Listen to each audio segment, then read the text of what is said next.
We're going to get just a little bit more practice here with the second derivative test working with mystery function here, just mostly focusing on the interpretation of the second derivative test.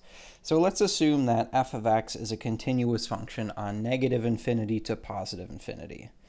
We want to determine whether we have a local maximum, a local minimum, or neither one at each one of these x values, or if there's not enough information to draw a conclusion, then we'll have to say that instead, because in some cases, the second derivative test won't work out like the first derivative test does.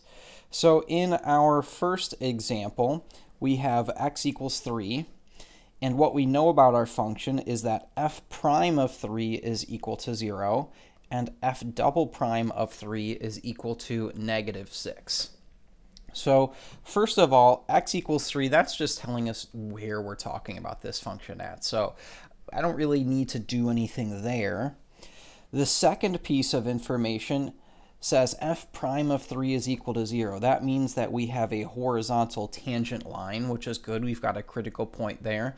And if we're going to use information about the second derivative, as we have kind of in the next piece of information, I can only use the second derivative test if f prime of 3 is equal to 0. If f prime of 3 does not exist, then we can't really say anything about that. It only works if f prime of 3 is 0. So that means, okay, we can go ahead and examine this last piece of information right here. It says f double prime of 3 is equal to negative 6.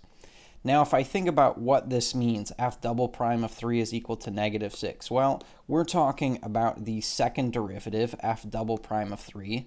And what we know about the second derivative is that it tells us the concavity of our function, particularly whether our function is concave up or concave down. Here, I'm going to look at the sign of this, and here in this case, we have a negative second derivative. So what that means is that it's concave down.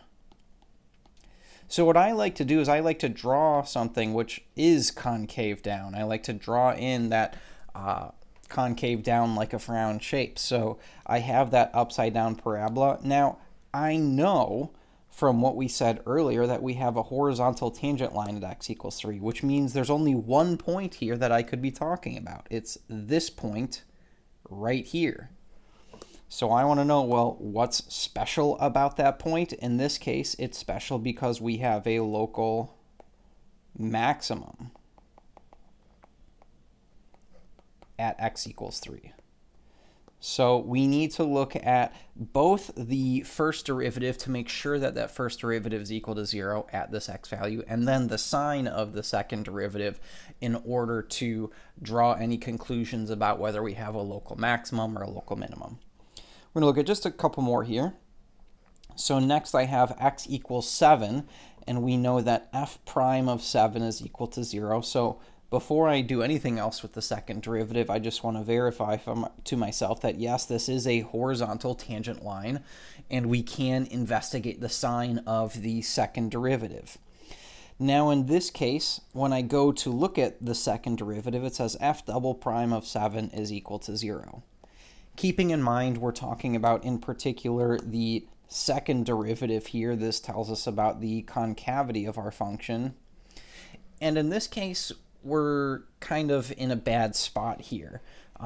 If this were positive, then we could say it was concave up. If it was negative, we could say it's concave down. But in this case, the second derivative is 0, which that unfortunately means that we need more information.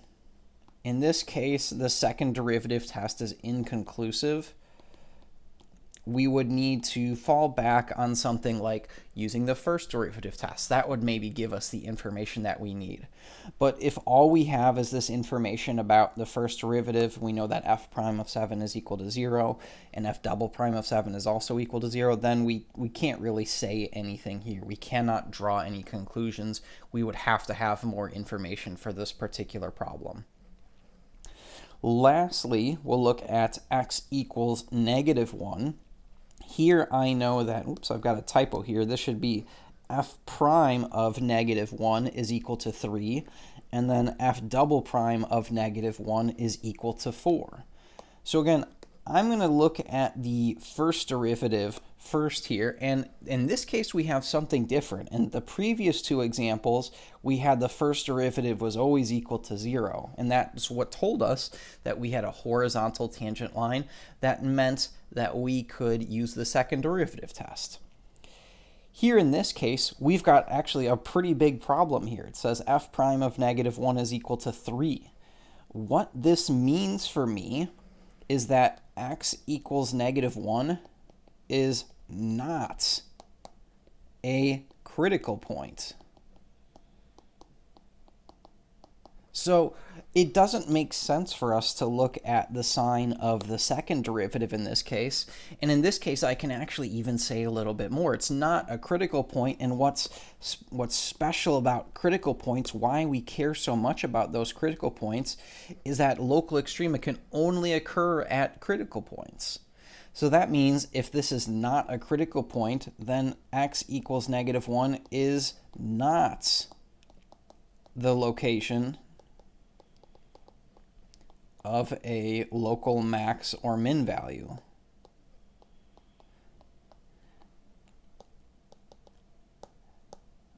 At local max or minimum, there we go.